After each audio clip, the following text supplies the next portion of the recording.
Good morning, everybody. Good to have you with us. Top of the hour here at 5 o'clock. I'm Adam Atchison. And I'm Rebecca Hager. We've got quite a bit to get to this morning. First, breaking overnight. While you were sleeping, Iran announced. And there's an all-points bulletin out for an armed fugitive accused of shooting a Colorado Springs officer. Where he was last seen coming up. Let's get outside, Banning.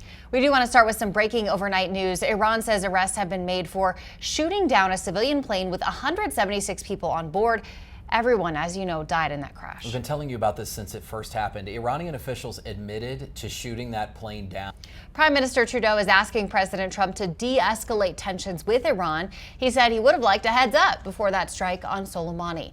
According to Trudeau, it could take weeks or months for victims' bodies to make it back to Canada. A Canadian team is flying to Tehran to investigate the wreckage and black boxes. Trudeau said a complete investigation must be conducted to get full clarity on how this all happened. Time is 5:03. Happening today, we are waiting to see if the Senate is going to indeed vote on that war powers resolution we've been tracking for days. It would limit the president's powers and let Congress decide on whether military action should be taken. Support for the resolution is coming mostly from Democrats, but some Republicans support it as well. Right now, we're talking about a man, Randy Bishop, is law enforcement's top priority. He's been on several Monday's Most Wanted lists. Officers say he shot an officer Saturday night after a traffic stop on the east side of the Springs. That officer is expected to be okay. Bishop took off, crashed his car, and ran off. That was the last time he was seen. Now, the El Paso County Sheriff's Office says he also stole a detective's gun while under arrest at Memorial Hospital. Police say he fired that gun and ran off that time, too. If you have information that might help, give police a call. New this morning, it has been 1 year since the Pikes Peak Library District started its overnight trespassing ban. 11 News reporter Jenna Middaugh is live at the Penrose Library in downtown Colorado Springs. Good update. Thank you, Jenna. Also happening now, the state will back off its investigation into several mysterious drones that have been spotted in the northeastern part of the state. This decision comes after no criminal activity was found. The drones have been seen since late last year. They were kind of a mystery for locals. None of them were considered illegal. The state, though, is still asking the community to stay aware. Developing now, we're waiting to learn what a woman will be charged with after a hit-and-run crash. It left a CDOT worker seriously injured. Police say 63-year-old Barbara Williams was the driver. The vehicle was found several hours after the crash. It happened in Denver on Friday. According to police documents, a witness followed the suspect vehicle and got the license plate number. The witness was able to identify Williams in a lineup. Looking ahead now, the impeachment trial against President Trump could begin in the Senate as early as next Tuesday. House Speaker Nancy Pelosi is expected to choose House managers for the Senate trial after she consults with her caucus today. She plans to send the articles of impeachment sometime this week. A senior White House official confirms the president will invoke executive privilege to block testimony from former National Security Advisor John Bolton. The president tweeted yesterday, calling impeachment the most unfair witch hunt in the history of Congress. President Trump's personal attorney does want to be part of the legal team defending him in the Senate trial. Rudy Giuliani says he knows the case inside and out. Him joining the legal team seems unlikely, though, since President Trump has been advised against it. Giuliani's dealings with Ukraine are a key part of the case itself. Time is 5:09. You might start seeing more robots in Walmart soon, and that has human employees concerned. Coming up, why Walmart says these robots are a good thing for employees too. But first, there may be another death from the flu this winter. It was in Dallas, Texas. 16-year-old Reese Termulo got the flu last week and died. But health workers are waiting for the official report. This is one of 8 possible flu deaths in that county this season. The CDC reports flu activity is high and is expected to continue for weeks. 170 million doses of the vaccine have been distributed. According to the CDC, Colorado is one of several states experiencing the highest flu activity. WalletHub is out with its 2020 list of the best states to retire, and Colorado made the cut. No surprise, right? The first state on the list, also not much of a surprise, it's Florida. Colorado came in second, followed by New Hampshire, Utah, and Wyoming. Kentucky came in last place. WalletHub ranks states based on dozens of factors, including affordability, state friendliness to elders, and overall quality of life. A lot of our retired military already knew about this area. Yes. Well, Walmart will add shelf-scanning robots to 650 U.S. stores by the end of the summer. We don't know yet if any of those robots will be in Colorado yet, but we know they'll go through the aisles and send alerts to employees when something's out of stock. And by doing that, They would actually be saving the retail store money. But this is also worrying, as you can imagine, some employees. According to Bloomberg, they see these robots as job stealers. Walmart says that the robots wouldn't get rid of employees. Instead, it would just transfer them to maybe less mundane jobs somewhere in the store. So here's the deal. Every single time I go to my local grocery store, it's not a Walmart, it's actually a King Soopers, they're out of what I need. So I would appreciate this, but I do understand the concern, and I hope that they can keep employees as well. Right. Well, and the robots, they're not saying that the robots are actually going back to the stock room to bring them back out yet. So that there will be jobs. It just remains to be seen if it's going to cut down completely on them over time. Pretty cool. Well, 2 inmates are still on the run, and police are asking for your help to find them. Coming up, how they escaped and why police believe they may still be in southern Colorado. First, though, opioid crisis. If you are looking for legal advice, you can talk with volunteer attorneys. The El Paso County Bar Association is holding their monthly Call a Lawyer clinic this Thursday, and it's so helpful. It's every third Thursday of every month from 7 p.m. to 9 p.m. You just have to call the number that's right behind me to talk with lawyers. Calls are anonymous and confidential. Right around $60,000. And if that's cheap, that's crazy. But we all know that the Corvette's an expensive vehicle. Beautiful though. Love that picture. Well, today is a national day you probably wouldn't usually think of or maybe even know about. It's National Dress Your Pet Day. And we have some costumes on your screen here that might help you mark this day. Experts say make sure that your pet's comfortable if you're going to do something like this, and watch for signs that they're not, like maybe putting their ears back, licking their lips nervously, or yawning. Because apparently that will show you that maybe the thing's too tight, or they don't like it. They just don't like it. Yeah, my dog would never. Neither would mine. We did a Halloween costume once, and I always said I wouldn't be that person, and you know what, we did it. So I love the wigs that they're putting on. Some dogs are totally comfortable, totally fine with it.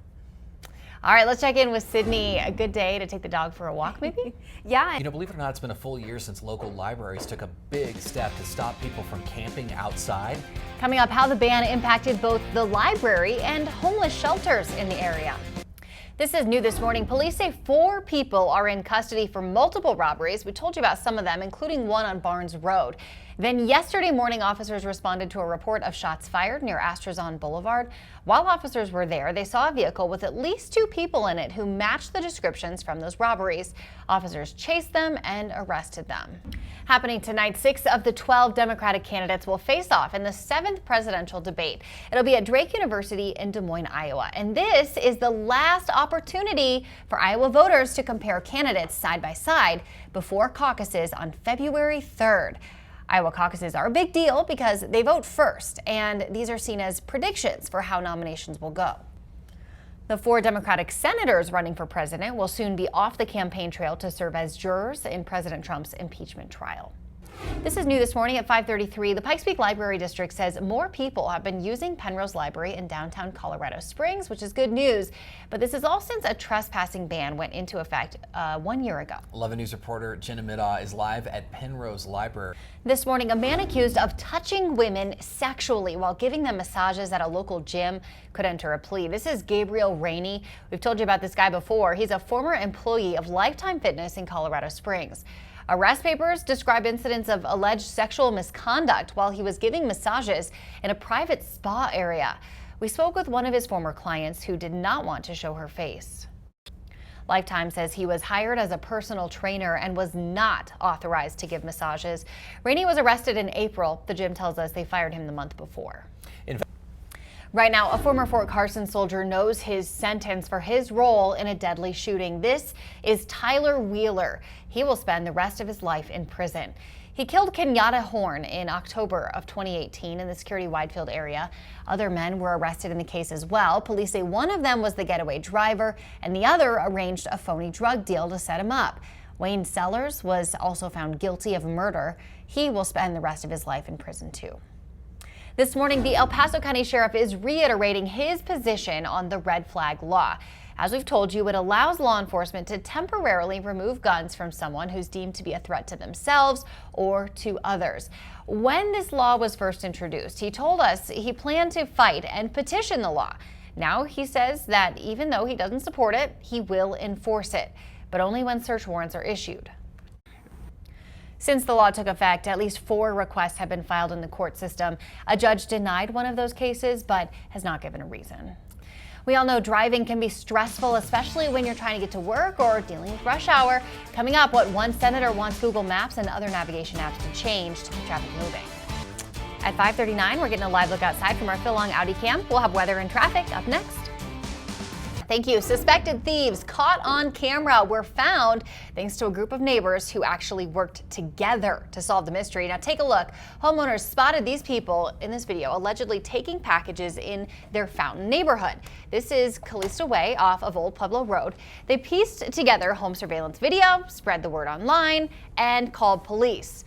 With the description and all that hard work, detectives were able to find the car 20 minutes later. It turns out the car was stolen, and the people in the video were just 13 and 15 years old. You feel like your personal space has been invaded because that's something you bought, you paid for, you ordered. Absolutely. Police say the teens also had marijuana on them. Detectives are asking anyone who lives in that area to give them a call if they're still missing a package. And plug it in manually. I'm not ready for tax season. You probably know by now Prince Harry and Meghan Markle plan to call Canada home, at least part-time. But according to Canadian officials, the couple could end up costing the country a lot of money. The price tag for protecting Harry, Meghan, and their son Archie could be nearly $2 million. The Canadian finance minister announced no decision has been made about covering the security costs for the family. Canadian taxpayers have paid for security when royals have visited in the past. Well, the dust you get on your fingers when you eat Cheetos, it officially has a name, and it's being used to make some new Cheeto products. So coming up on 11 News this morning, how soon you could try out the new snacks that they're introducing. But if you see breaking news, we just want to remind you, you can always call us. Our tip line number is right there on your screen. Write it down, even better, save it to your phone. So you see anything, you can call us, 578-0000. We have an 11 call for action alert. Toyota is recalling nearly 700,000 vehicles in the U.S. because the fuel pumps can fail and cause engines to stall. That can increase the risk of a crash. The recall covers multiple makes and models from Toyota. That includes certain 2018 and 2019 4Runners, Camrys, and Corollas. Toyota is still developing repairs. Owners will be notified by mail in mid-March. If you've ever eaten Cheetos, and most of us have, either as an adult or as a kid, right? You know that you get that orange sticky stuff all over your fingers. I always want to be near a napkin or the sink, but Yes. apparently Frito-Lay, the company that owns Cheetos, has named the dust, and they've even created a new product from it. First, now you can call it Cheetle, apparently that's the official word, and the new products that they're making include popcorn, which is completely covered in it and infused with it. The popcorn is available in 2 flavors, cheddar and Flamin' Hot. So it's kind of like they're just taking the dust and moving it to a different product because those are the same things that they offer in the Cheetos. I wonder if it's a little healthier because might popcorn, be. and what is a Cheeto even might be. made of? I don't even know. Is it I don't potato popcorn. chip? I think it's popcorn. Oh, okay. I don't know. I've never looked at the ingredients. I've just eaten and enjoyed it. All right, we'll be back at the top of the hour with more headlines. Stay with us.